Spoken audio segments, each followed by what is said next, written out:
Hello buddy, it's Wyvern here, back, yes I am back from the dead with some Total War Warhammer 3 multiplayer action. And we're going to be diving right into some pretty intense 2v2 land battles. Playing as the Forces of Order here alongside Indy Pride of Milk and Cookies Total War against Achilles and Rojo leading the Forces of the Dark Gods. And it's going to be Cathay and Kislev squaring off against Khorne and Nurgle. So some intense melee rushing against some pretty hefty firepower. Definitely a contrast of strategies. And we're going to see who here can exactly come out on top. Looking at the leadership cores of the two armies, for myself, I've only brought an Ice Witch, looking to go cheap and cheerful and get as much width as possible. She's kind of a great snare lord. Lore of Tempest, not that good of a lore, but Lore of Ice does give you Ice Sheet, which is a dirt cheap AoE slow effect. Really nice to kind of trap your enemies, especially comboed with abilities like Heart of Winter for a steadily increasing AoE speed debuff that's also causing insane damage to whatever units are trapped within. Glacial Blast, which you can pop around herself to get out of trouble, causing frostbite and some damage. Guardian Call, so we can get a leopard on target and once again snare and slow enemies. We of course have Arcane Conduit, Frost Shield to help buff ourselves and all our allies whenever we cast, Iron Ice Armor for further speed debuffs, so just from being near her, if she pops Glacial Blast as well as Iron Ice Armor, you're down 40% speed and it's going to be very tough to catch her. And otherwise we are really just focusing on having a cheap lord to support our army and allow all our missiles to get a lot of shooting in. Indy, however, has brought a much larger leadership core. As you can see here, we do have Zhao Ming, the Iron Dragon, a much more expensive lord option and a much fightier lord option for the Great Empire of Cathay. He, of course, does have the transformation of the dragon. Why bring Zhao Ming if you're not going to be a big dragon just to destroy everything in his path? But he also does have two spells from the lore of Yang. He's got the Constellation of the Dragon, an explosion spell, as well as the breath spell, Dragon's Breath. No, it is not actually a breath attack. It is a breath spell. Of course, he does have the Mastery of Elemental Winds, which allows the power of his spells to get stronger the more units in the army share this ability. He also has Arcane Conduit for that extra Winds of Magic, so definitely looking to be a bit of a powerhouse caster in this game, as well as providing some potential melee cleanup later on in the fight. Especially if you cycle through his dragon and human form, he can get some great value in both formats. Alongside him, though, there are two alchemists, and these guys are literally just here to act as buff bots. Fairly cheap characters, you can see by the stats, they're nothing impressive in combat, but they do get the Alchemist's Elixir of Puissance here, which does buff melee attack on a specific target. You only get one use, but plus 40 melee attack really does mean somebody's going to be hitting hard, whether that be a Terracotta Sentinel, or perhaps some of my melee troops such as the Tsar Guard, maybe Jade Warriors. There's a lot of units in this army who get some buffs, or maybe even cavalry in sustained combat. On the flip side, for the Forces of Nurgle, we do have a Herald of Nurgle floating atop the battlefield on his drone. Now this guy's pretty nasty, of course. He's got poison, he's got magic damage, AP, he can fly, in case you didn't notice, and quite a lineup of nasty spells. Of course, Locus of Fecundity, an AoE heal for himself and all nearby allies, Stream of Corruption, an annoying breath spell that does poison the target, Miasma of Pestilence to debuff combat melee stats, Blight Boil for that lovely explosion, and then of course Fleshy Abundance. What's Nurgle without a massive monstrous heal? Otherwise, of course, the usual Cloud of Flies, which is of course a great melee defense buff for himself. He's a single entity, so he has the wounds mechanic. Children of Nurgle for further healing, and of course you can see all his disgusting resistances. Really a tanky fellow, despite the fact that his armor is only 30 and the HP is only 5,500. This guy's really a pain to take down.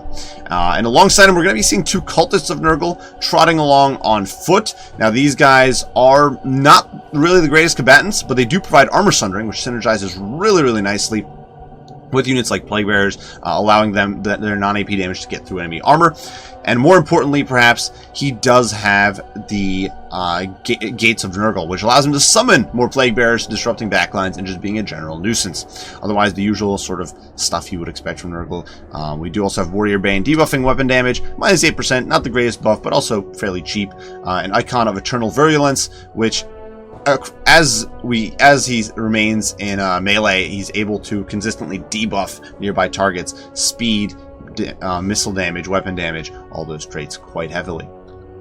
And then for the Forces of Khorne, well, we only got Skarbrand the Exiled, a expensive monstrosity, but this guy with his 90 armor and tattered wings is here to cleave and slay in the name of Khorne. He's got Rage embodied here, which does allow him to cause rampage in an area, and this does in fact affect everything there. Including, of course, enemies, forcing them to stand and fight, and then Bellow of Endless Fury. So he's going to be able to potentially melt some formations, though we don't have any abilities here to ramp up his damage over time, which perhaps a little bit of a mistake, and we'll see as this game progresses if that might have been a worthy investment. Otherwise, for the armies, for the Cathay and Kislev build here, we definitely went very heavy on the missile play. We've got grand cannons for Cathay. We've got Little Grom for the artillery, just looking to force our opponents to us, as if they needed any forcing. It is Khorne and Khorne and Nurgle, after all, definitely two very melee-oriented factions.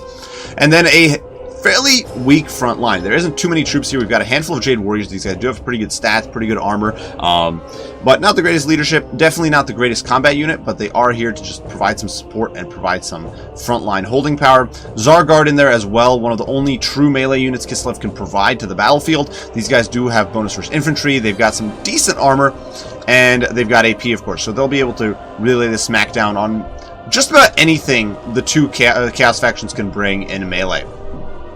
They should be able to kind of grind it down in protracted melee. And of course, do keep in mind, all of the Kislevite units do get Buyer Blood, which allows them to become unbreakable when their leadership starts wavering, while all the Cathayan units are getting their Yin and Yang buffs. So if they're close by to friends who have whether Yin or Yang, Yang for melee units, Yin for ranged units, they do get buffs to melee defense, leadership, and reload speed.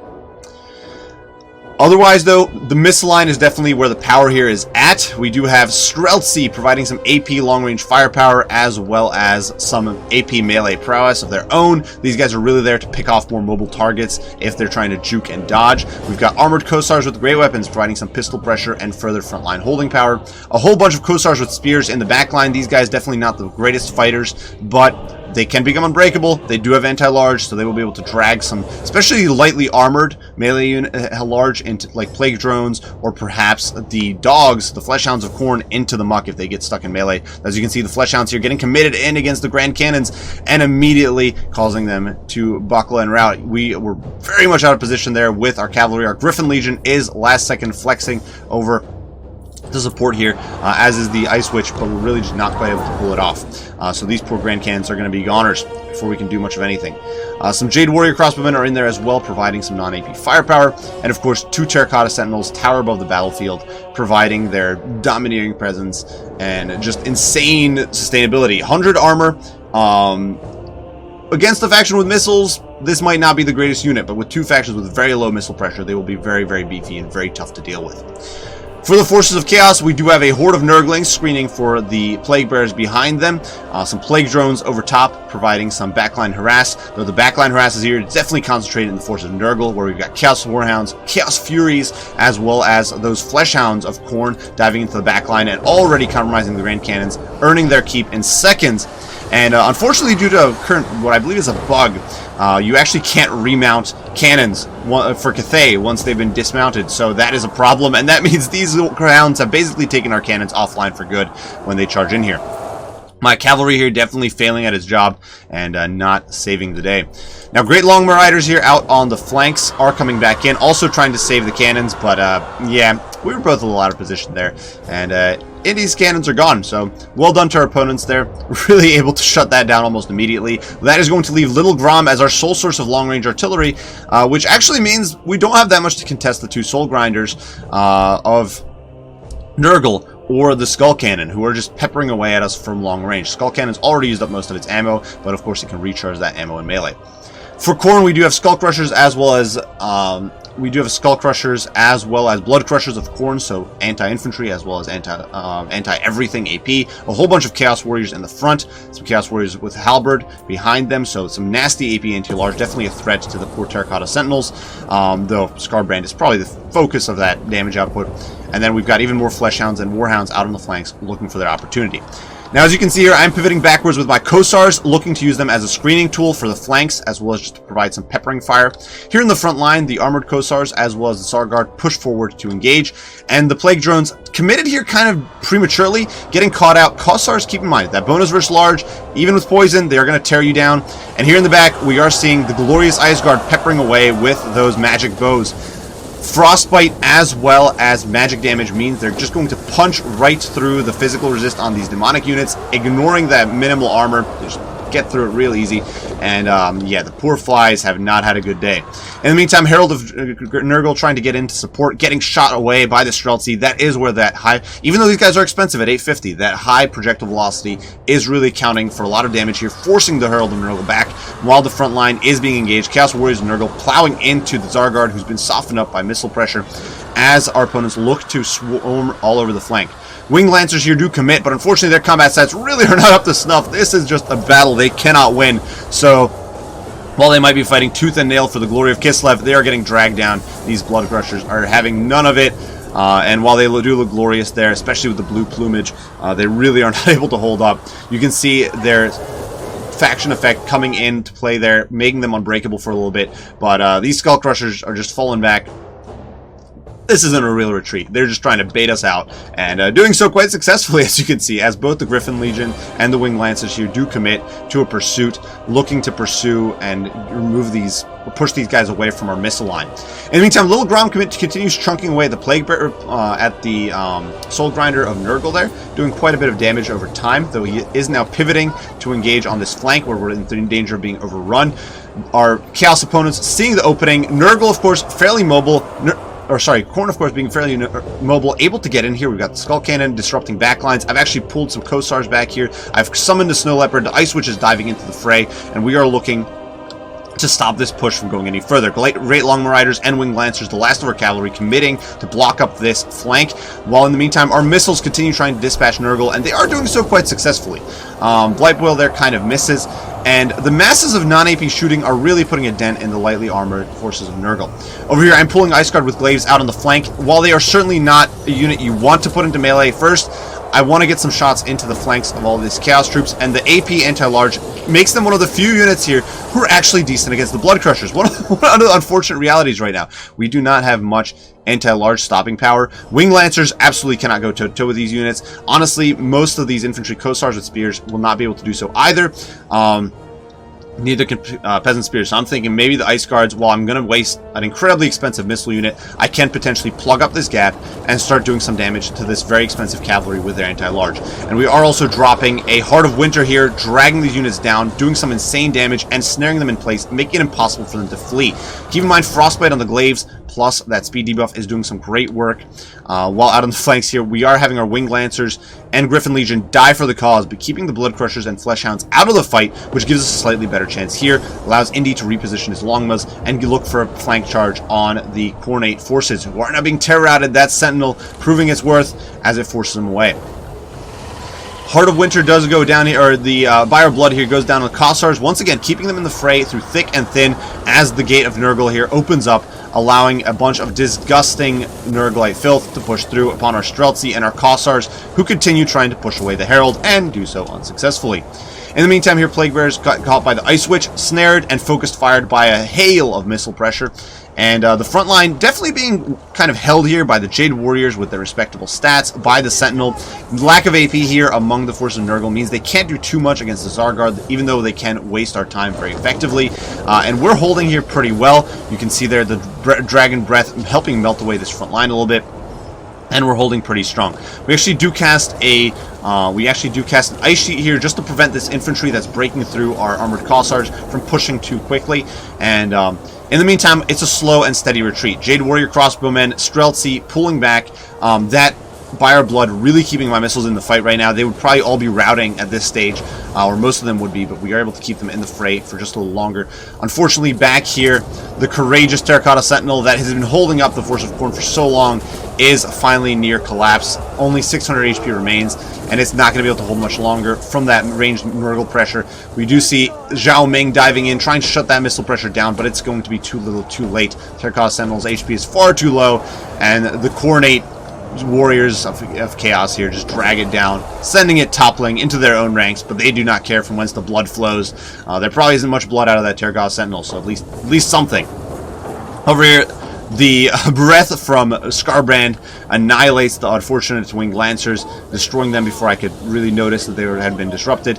Ice Guard, though, pushes forward once more into the breach, their leadership keeping them in the fray, while over here we drop, once again, another Heart of Winter, as well as another Ice Sheet, trapping these units in place, preventing them from fleeing. You can see 8 mobility, 8 speed on Scarbrand, 6 speed on the Skull Crushers, and the Chaos Warriors down to 3 speed. So we're just locking these troops into place, preventing them from compromising my backlines, because at this stage, we need to keep whatever we can in the fight. I need my Cossars, I need my Ice Guard, I need my Streltsy to stay in the fight, I need them to keep pouring fire in, and I cannot afford to let this backline be entirely compromised by the Cornate hordes.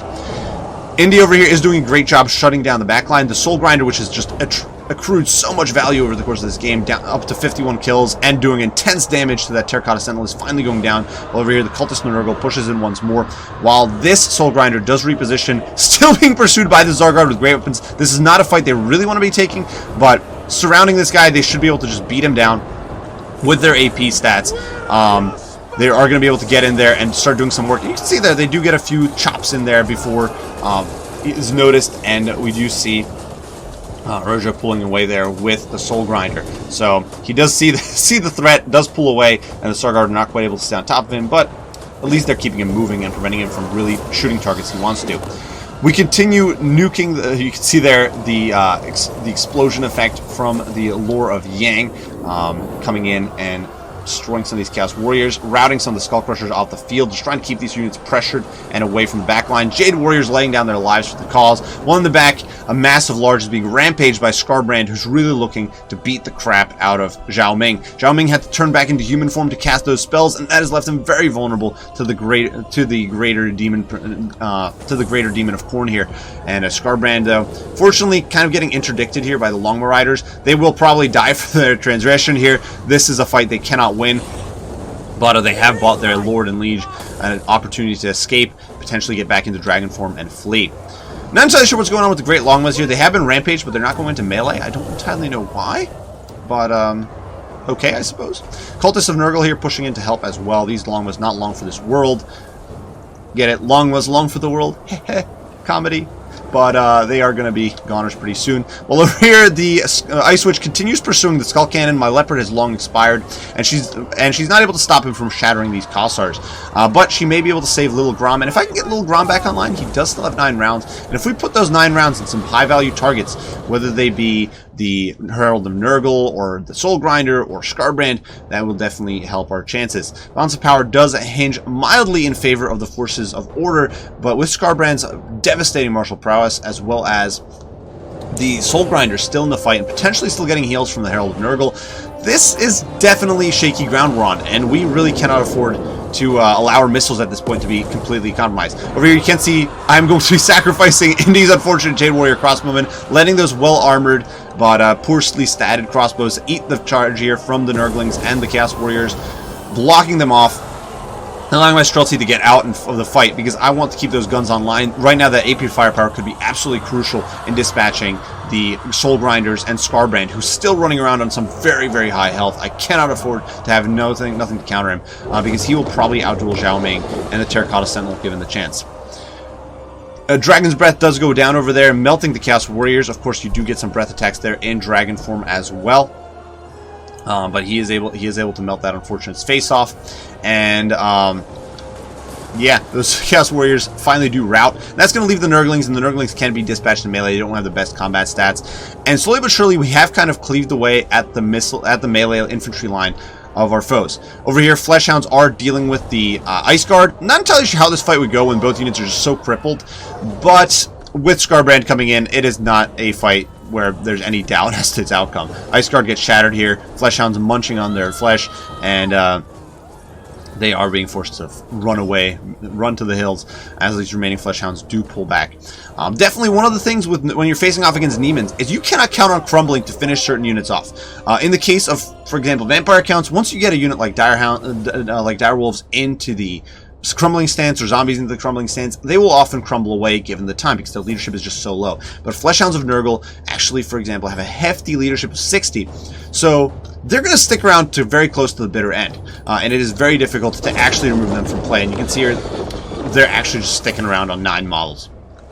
Zhao Ming is forcing away these Chaos Warriors. We are throwing some Jade Warriors after them as well. So Indy doing a good job of cleanup here. Now that our Cavs all gone, Longbow Riders very far away from the fight.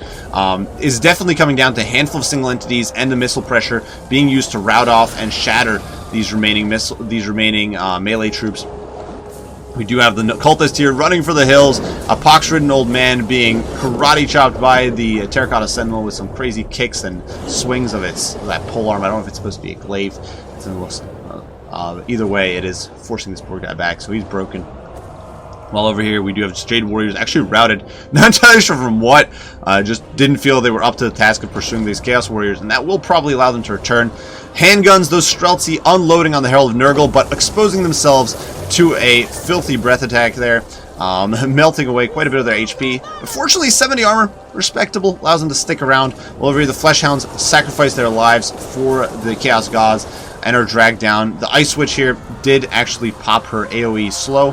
That explosion effect really does help slow these guys down. But unfortunately, I do throw her back in. Glacial Blast is not going to save her from Scarbrand. And I do cast Ice Sheet here, trying to get her out just in time, but because he is frostbitten, but she has gotten rampaged. She actually gets kind of let down there by the faction effect for Kislev because she doesn't rout, and so she gets cut down, I think, by the Chaos Warriors, so it isn't even Scarbrand that finishes her off. And Kislev is now leaderless. The Ice Witch has fallen, largely to my own kind of stupidity there, almost simultaneously with the Herald of Nurgle, who was finally sniped down by raw ranged firepower. And we are really left with just a duel of the Titans here. The Iron Dragon, Zhao Ming, engaging with Scarbrand. Scarbrand is dragging all these troops into the fight. The Ice Guard with Glaive is a pretty nasty threat to him, honestly, especially as the poison effects dissipates pretty soon, since all the poison-causing units are gone. You can see Scarbrand here definitely starting to run a bit low on HP, down to 3,700. He's taking massive chunks out of Zhao Ming. All these units, it's just a handful of Chaos Warriors out on the periphery, coming back. I'm actually pursuing these guys with Kossars. But it is going to be a duel of Titans here. We do pull back, allowing the generals to clash. Zhao Ming against Scarbrand, so a pretty epic fight. Dragon diving in. Scarbrand just chopping away. He's actually really taking a massive bite out of Zhao Ming. Zhao Ming might look impressive, but ultimately his combat stats are not the greatest. If we look at the stats, they're 50-50. Not the most amazing thing ever compared to 75-50 on Scarbrand. But really, the duel you guys are really here for is happening back here. So that's what we're going to focus on for the remainder of this video. Plague Cultist of Nurgle against Terracotta Sentinel. Pretty close fight, I think. He is repositioning to try to get a flank attack, maybe get a better strike against the Terracotta Sentinel. He's maxing in the kneecap. Terracotta Sentinel sends him flying.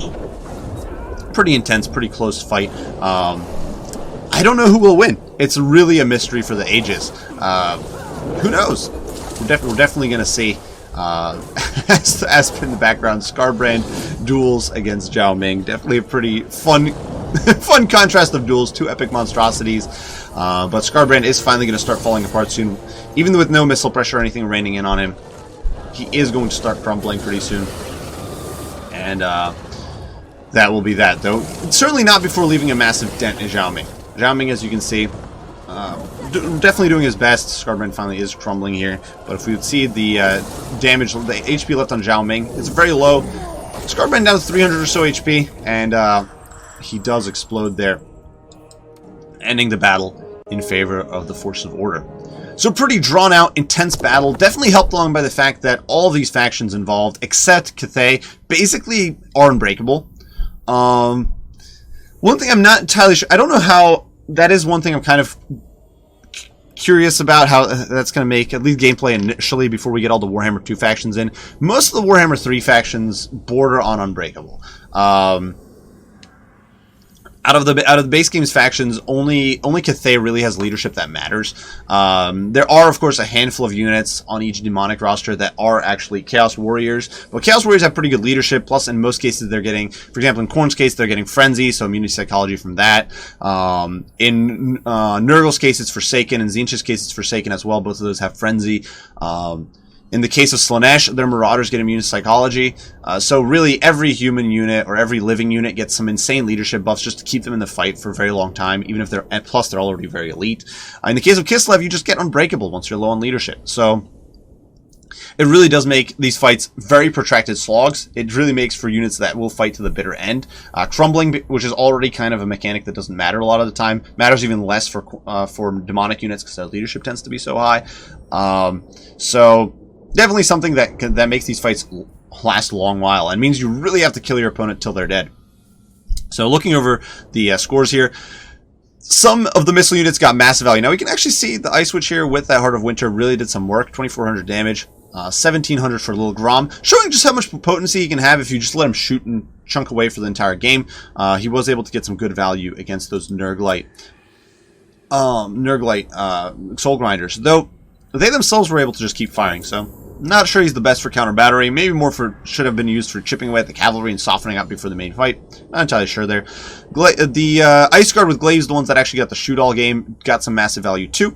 That magic damage, bypassing physical resist on demons, very potent. Griffin Legion and the Winged Lancers, they definitely just kind of died for the cause. They were thrown into the fray, bought time with their lives, and that's all you could expect of them. Zargard, also not paying for themselves. They definitely tried, but kind of got bogged down with Plague Bearers, and ultimately spent most of the time chasing after faster units. Streltsy, massive value, 3,000, 2,500. Once again, it's a gun unit that got to stay online all game. It is a unit that's much easier to keep online than, say, Empire handguns. Just because of their good combat prowess, their good armor, the fact they become unbreakable. There were several moments in that game where one of my missile units got broken by artillery fire from the, or would have been broken by artillery fire from the Soul Grinders because of that By Our Blood perk. They just stuck around to the bitter end. Armored Cossars, unfortunately, didn't do that well either. Neither did the normal Cossars, but, you know, those were units that kind of got fed into the grinder, just buying time to let the main missile units do work. For Zhao Ming here, for the forces of Grand Cathay, we can see some of the Long Riders kind of delivered. 1,900 and 2 chevrons, definitely not bad. Zhao Ming himself at 2,900 got some good value out of those spells and his melee power. Alchemists, well, they were just there for the buffs. That's all I can say. Terracotta Sentinels did okay. Once again, kind of getting bogged down, much like my Zargard. Kind of a problem with slower melee units. They can get bogged down with trash troops. Grand Cannons, unfortunately, did not get much done, just got wrecked by dogs. But the crossbows got some work. 1,300 and 1,000 damage done, or 1,000 damage value done. Very useful. Jade Warriors held their ground. Once again, a fairly cheap, very efficient unit. The Spears here getting some massive value. 600 damage. I think these might have been a unit chasing some routing units, but still, some massive value done there against the demonic forces. Now for the demon, Scarbrand, 5,500 damage. Look at that. Obviously, some of it was in that last duel with Zhao Ming, but he just chunked those long muds. He messed up my Griffin Legion. He messed up my Ice Guard. There was nothing Scarbrand will not mess up in melee. Keep in mind, this is a single entity in close quarters. There were not that many single entities for him to kill this game, especially not expensive ones, but he just did work. 156 kills, 5,500 damage, and keep in mind, he was not even fully roided. He didn't have items to sort of boost his power throughout the course of the game, so or give him better single target burst, which he has better buffs for. So yeah, Scarbrand, despite not being fully roided, getting insane value here. Skull Crushers and Blood Crushers, unfortunately, not delivering. Kind of getting, once again, mucked up by Trash Cav and Trash Infantry, dragged down by Glaives and handguns, ultimately just whittled down there. Same thing, unfortunately, for the Chaos Warriors here. Some of them did get okay value, but definitely kind of getting mucked up by cheaper units. Just a general theme here for the melee infantry. It was getting mucked up by cheaper melee infantry. Well, they got pounded by missile pressure. Fleshhounds of Khorne, getting some massive value. Keep in mind, 2 of these units did just run off the cannons and remove them from play for their entire game, so that's more value than you're seeing. It's probably one of these that, on paper, didn't get much value, but essentially got rid of the cannons. Furies, unfortunately, just died. They got shot down almost immediately. Skull Cannon, though, 1,100 damage value, definitely not terrible. Hounds, definitely not doing the best. For Nurgle, the 2 Soul Grinders got some massive ranged value. The actual Herald of Nurgle, unfortunately, kind of struggled. He got some good value out of those breath attacks, but I don't think he got too many kills, because ultimately he was not able to... Most of the units he was targeting had too much armor to really die from that. Streltsy in particular just didn't die. And he wasn't really able to get into melee because the Streltsy were usually on top of him and forcing him back. So despite that, getting 62 kills, not bad, not a terrible performance at all. Plague Drones definitely probably should have waited a little longer, and they could have committed later on into the fight. A slightly premature attack there got him dead. Plague Bears, unfortunately, while they are kind of a cool looking unit, just get bogged down for so long. Were too slow to really pursue. The cultists, a little hard to tell once again what their performance was, because their summons did some major work in disruption. Nurglings here, once again, just a disruptive force. So unfortunately for Nurgle, most of the damage was really wrapped up in those characters, but their actual army just wasn't able to come to grips with us. But regardless, a very, very fun game there. A lot of back and forth. A lot of shooting against melee, just a very bloody, protracted fight. Great games to everybody involved, and hopefully you guys did enjoy. I think that it's gonna be interesting to see how. I understand that domination is going to be probably the main focus of Warhammer 3, but it's definitely, land battles are definitely fun as well, and I'm definitely looking forward to hopefully do more land battles in Warhammer 3 and focus a little more on those, just to see how some of these factions pan out in a more conventional Total War battle scenario. Certainly, some of these factions, I think, will perform worse in domination than they do in land battles. The fact that we could actually deploy in a nice little formation here made it much easier for Indy and I to defend our missiles than you could on, for example, domination, where you're ultimately forced to scatter between multiple points. For still faction like Nurgle, it's harder to defend to get to those points. So some factions definitely benefit, some don't. But regardless, really well played to everybody. Hope you guys enjoyed the video. As always, leave your thoughts, opinions, comments, and critiques down below, and I will see you all in the next one. Wyvern out.